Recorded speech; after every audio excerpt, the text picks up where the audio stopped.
सविता सिंह। सविता जी, आपकी बेटी है आशी राजा, जिसको पुलिस ने गिरफ्तार कर लिया है जी। और यहाँ पे जो है कहा गया है कि वो टीआई को ब्लैकमेल करती थी अपने दोस्त के साथ। आपका क्या कहना है, क्या कहानी थी? सबसे पहले तो हम मीडिया से, प्रशासन से ही सवाल करना चाहेंगे कि एक पढ़ा लिखा टीआई के पद पे जो पदस्थ है अधिकारी, जो दूसरों को न्याय दिलवाता है, क्या उसको 20 साल की एक लड़की ब्लैकमेल कर सकती है?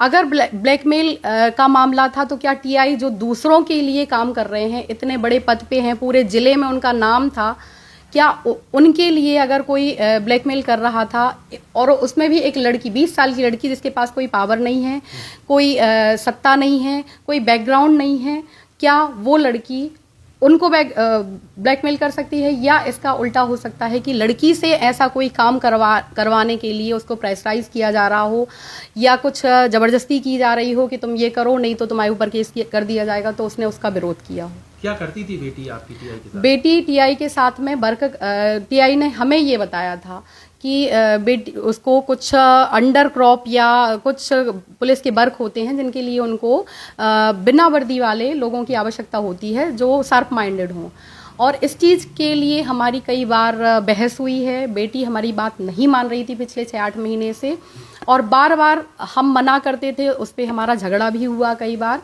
और टीआई ने खुद आके हमें बताया, समझाया कि हमारे साथ में काम करती है तो आपको कितना पैसा मिलता था बेटी को?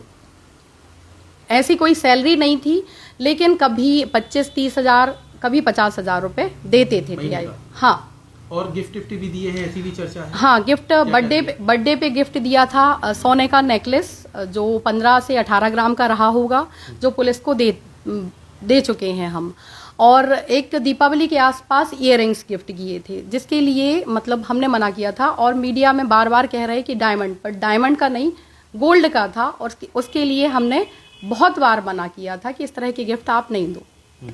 इसके साथ ही जब घटना हुई है उसके आसपास के सीसीटीवी फुटेज 2 आए हैं। प्राइवेट बंगले के आसपास आपकी बेटी की गाड़ी दिखी, दूसरा एक प्राइवेट कमरा लिया था बेटी ने, उसमें बैठ के प्लानिंग की, उससे भागते हुए भी दिखे हैं। क्या थी वो कहानी? बंगले पे जाना, हम ये नहीं कहेंगे कि बंगले पे जाना कोई बड़ी बात है। हाँ, ये है कि घटना के 1 हफ्ते पहले से बेटी यहाँ पे नहीं थी। उसने यही बताया था हमें कि टीआई सर ने किसी काम के लिए उसको नोएडा भेजा था, वो और सोनू साथ में थे, तो हमें ज़्यादा फिक्र करने की आवश्यकता नहीं पड़ी।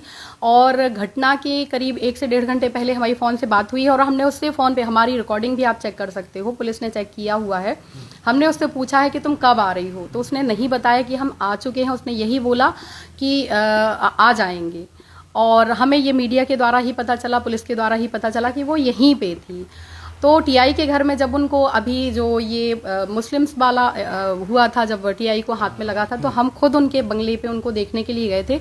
तो उनके घर पे जाना हमें कोई वो नहीं, क्योंकि काम की वजह से साथ में उनके रूम पे जाना। और दूसरा जो रूम की बात कर रहे हो, उसका हमें नॉलेज नहीं है कि ये पता है कि उसकी कोई फ्रेंड है जो वहाँ पे किराए से रहती थी, और अक्सर वो आशी ये बताती थी कि खुशबू के रूम पे हम लोग बैठे हैं।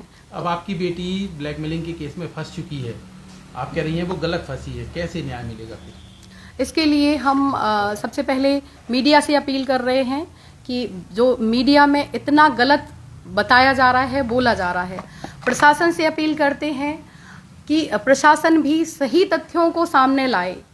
पुलिस प्रशासन का हमने सहयोग किया है, बार बार सहयोग किया है। निवेदन कर रहे हैं हम प्रधानमंत्री जी से, मुख्यमंत्री जी से, कि अभी हाल ही में 8 मार्च महिला दिवस मनाया गया, बट हमने और हमारी बेटी ने महिला दिवस भी नहीं मनाया है।